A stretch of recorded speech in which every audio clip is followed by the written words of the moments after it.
Vuestra santificación glorifica al Señor. Primera de Tesalonicenses 4:3. Pues la voluntad de Dios es vuestra santificación. Cuando se trata de conocer la voluntad de Dios, parece ser que nos encontramos ante una tarea titánica. ¿Cómo podremos nosotros, simples mortales finitos, conocer la voluntad de un Dios de magnitudes infinitas? Pero la Biblia no solo nos muestra que podemos conocer la voluntad de Dios, sino que también nos revela esa voluntad. Entonces, el problema radica, por un lado, en la ignorancia que tiene el hombre de la voluntad revelada, y por otro lado, en aquellos pseudoevangélicos que en su orgullo están más interesados en conocer la voluntad secreta de Dios que su voluntad revelada. Ya desde tiempo antiguo Moisés en Deuteronomio 29:29 nos había advertido de esto al expresar que lo secreto le pertenece a nuestro Dios, pero lo revelado para su pueblo.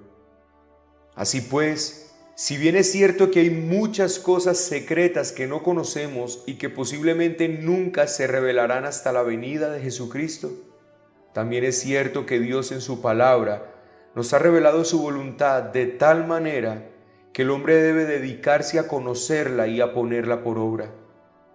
En el texto que leímos al inicio, se nos revela de manera explícita cuál es la voluntad de Dios para con su pueblo elegido, su santificación. La fe cristiana hoy está bajo ataque. Y cuando hablo de la fe cristiana, estoy hablando de la legítima fe cristiana. Y creo que son dos flancos los que se están atacando hoy en día. Por un lado, el centro de la fe, y por otro lado, el resultado genuino de la fe.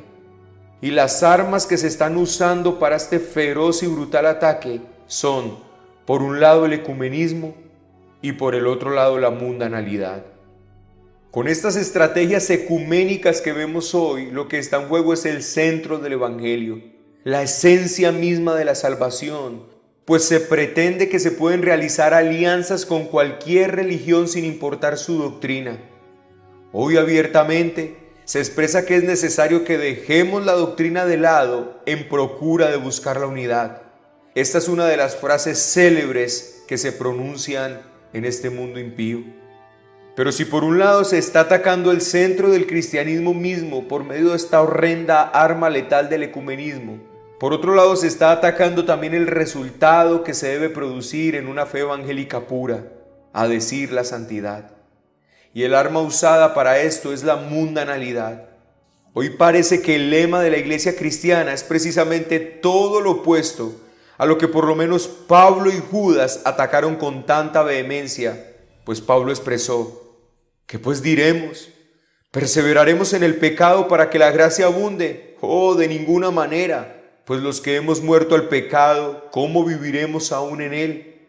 Y Judas expresa: porque algunos hombres han entrado encubiertamente, los que desde antes habían sido destinados para esta condenación, hombres impíos que convierten en libertinaje la gracia de nuestro Dios. Pero hoy, cuando se habla de santidad, parece que inmediatamente viene la palabra legalismo a la mente. Cuando se habla de pureza, no solamente bíblica y doctrinal, sino de vida, se habla de extremismo y fanatismo. Y por si fuera poco, se usa una doctrina tan gloriosa como la soberanía de Dios para aceptar dentro de las iglesias las peores situaciones y los pecados más escandalosos.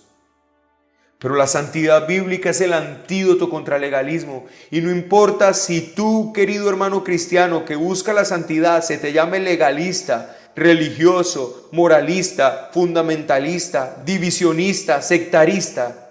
Aquellos que lo hacen nunca podrán borrar de las páginas de la Escritura que sin santidad nadie verá al Señor. Y como lo dice claramente aquí Tesalonicenses 4:3, la voluntad de Dios es vuestra santificación. La famosa pregunta y respuesta del Catecismo Menor de Westminster dice: ¿cuál es el fin principal del hombre? Y responde: el fin principal del hombre es glorificar a Dios y disfrutar de Él para siempre. Pero rara vez se aprecia que el punto de la segunda parte de esa respuesta disfrutar de Él para siempre, es la santificación. Así que realmente podríamos decir que nuestro fin principal es glorificar a Dios y disfrutar o deleitarnos en Dios mientras le complacemos. Así es como Pablo comienza este capítulo de Tesalonicenses. Por lo demás, hermanos, os rogamos y exhortamos en el Señor Jesús que de la manera que aprendisteis de nosotros, como os conviene conduciros y agradar a Dios, así abundéis más y más. Un hombre expresa, ya sea en el mundo antiguo o actual, el fin principal de la humanidad ha sido a menudo disfrutar de esta vida. Por el contrario, en este pasaje se nos afirma lo contrario. La principal meta de la humanidad debe ser disfrutar de agradar a Dios. Pablo les está diciendo que su vida era caracterizada por agradar a Dios.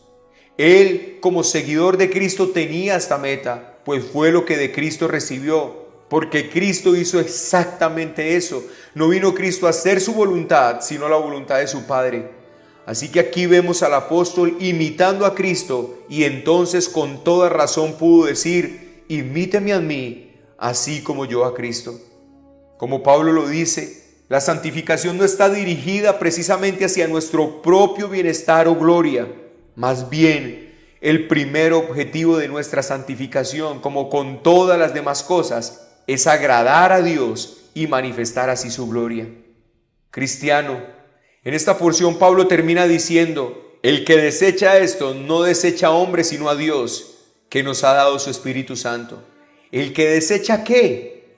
Todo lo que viene diciendo, que la voluntad soberana de Dios es nuestra santificación, que nos apartemos de toda contaminación, que crezcamos más y más en santidad. Esa es la voluntad del Señor. Y si a usted no le gusta esto, pues está desechando a Dios, quien ha dado a su Espíritu Santo para santificar a su pueblo, y así su pueblo glorifique su nombre. Amén.